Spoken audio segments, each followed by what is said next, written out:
La formule de groupe désigne toute organisation de services conseils administrée par des producteurs agricoles. À la base, de tels groupes se sont formés naturellement, souvent suite à une formation portant sur un aspect technique de la production.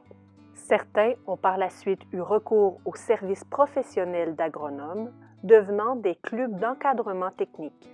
Le principe étant de se servir de l'expérience du groupe comme source d'apprentissage. C'est en 1968, dans Iberville-Missisquoi, qu'est fondé le premier syndicat de gestion agricole. Les fondateurs sont des producteurs qui désirent développer plus d'autonomie dans leurs décisions d'affaires.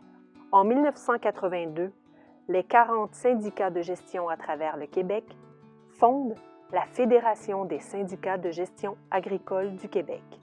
Prenant l'appellation de Groupe Conseil agricole en 2002 et étant aujourd'hui regroupés au sein des Groupes Conseil agricole du Québec, ceux-ci ont développé de multiples services à travers les années, en complément de leur mandat premier, le service conseil en gestion d'entreprises agricoles. Les groupes conseils sont dans le domaine des services conseils depuis une trentaine d'années. Au début, c'était seulement en gestion, mais au fil du temps, d'autres services se sont greffés au groupe conseil.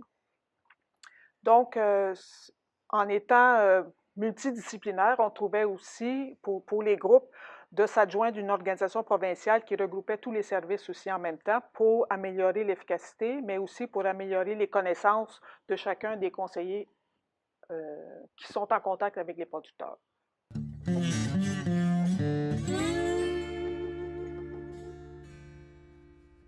Ce qui a incité les groupes conseils agricoles, les GCAQ, à entreprendre une démarche de rapprochement avec les autres organisations, c'est suite à une réflexion stratégique à l'été 2015. À cet été-là, on a réalisé que pour assurer une pérennité de nos outils et de notre expertise qu'on avait développée au fil du temps dans notre réseau, c'est important de trouver des partenaires qui œuvraient dans le même domaine que nous pour essayer d'améliorer notre efficacité et de diviser les coûts en plus d'utilisateurs éventuellement.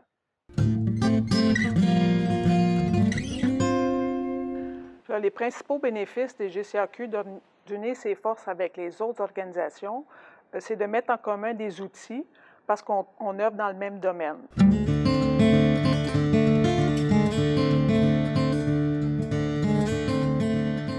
C'est en 1993, dans le cadre du Plan vert du Canada, que sont fondés les premiers clubs conseils en agro-environnement.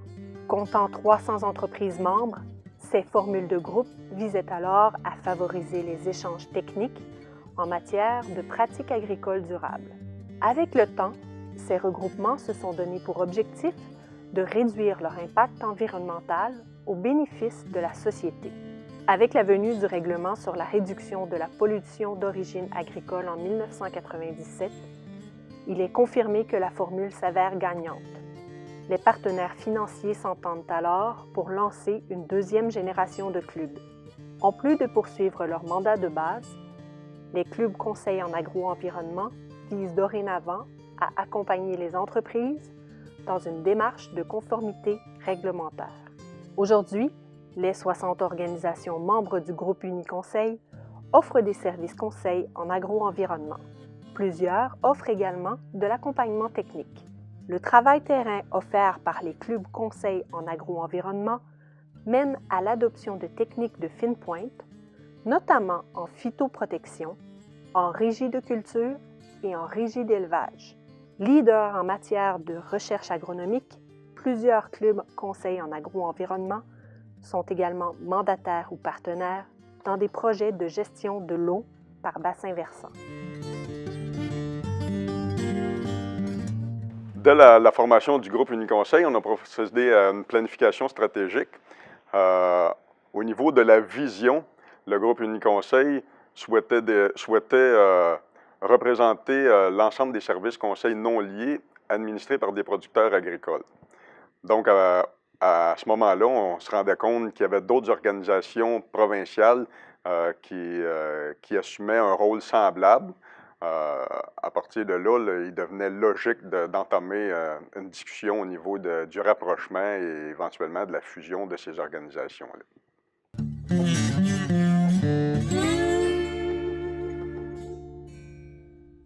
unir ses forces avec les autres organisations, ça va nous emmener plus de cohésion.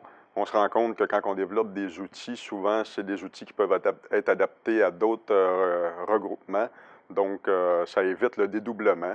Ça permet aussi d'avoir une meilleure force politique parce qu'on représente l'ensemble des services conseils non liés. Donc, un meilleur poids, un plus grand nombre de personnes qui vont assumer aussi les coûts d'une organisation. Donc, on pense qu'éventuellement, dans le but d'améliorer notre efficience et rapprocher les producteurs de l'innovation, on pense que tout le monde peut être gagnant dans une formule de rapprochement.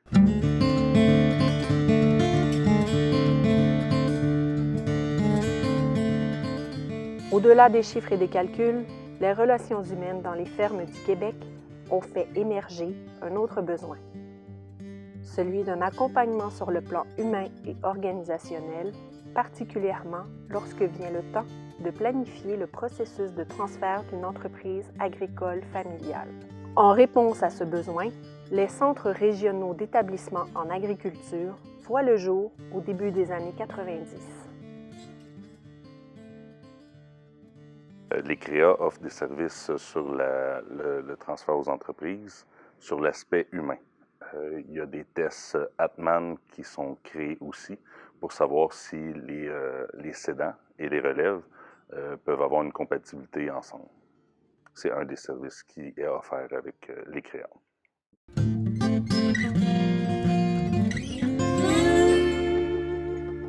Le RCQ croit que le rapprochement avec les autres organisations est profitable pour l'aspect politique, avoir un pouvoir de force et aider son rayonnement. Pouvoir découvrir les services CREA qui sont développés depuis plus de 20 ans et, en transfert d'entreprise sur l'aspect humain et non juste monétaire.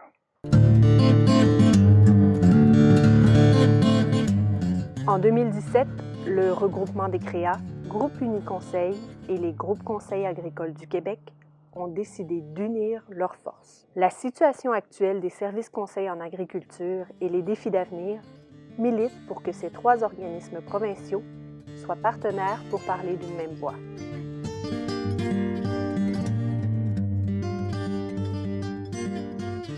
L'Union a décidé de s'impliquer parce que c'est un élément assez important pour les producteurs et productrices agricoles du Québec. Et il ne faut pas oublier aussi que depuis le début, le développement des services conseils, l'Union était là. Et je vous dirais que dernièrement, à notre congrès général, on a eu une résolution en 2015 pour donner l'appui, encore une fois, au niveau des services conseils. Il faut maintenir ce service-là parce que c'est un élément essentiel pour le développement de l'agriculture et de l'agroalimentaire au Québec.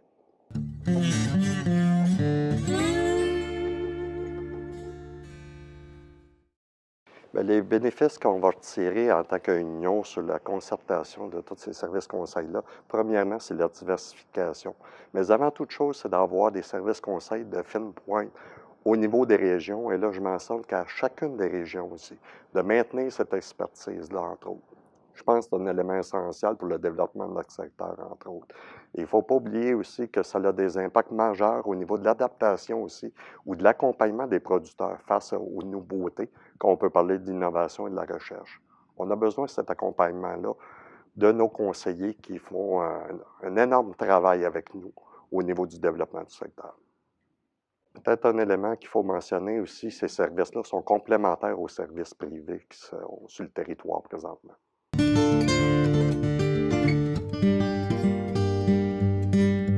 Unis, nous formons un réseau d'entrepreneurs agricoles tournés vers l'avenir, accompagnés de personnes ressources qualifiées qui contribuent au développement de nouveaux services conseils stratégiques. Par notre rayonnement, nous contribuons à la pérennité des entreprises agricoles du Québec, en privilégiant l'autonomie des productrices et producteurs et en adoptant une approche globale des services conseils gérés par et pour la collectivité. En réunissant toutes les organisations provinciales concernées autour d'un pôle d'expertise en services conseils agricoles et par la cohésion des actions, une nouvelle organisation permettra de faire plus ensemble.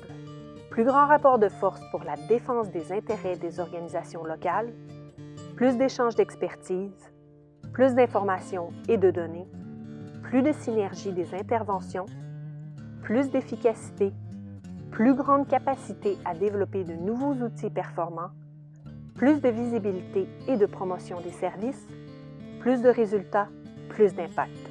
Les services conseils collectifs au cœur du développement agricole durable.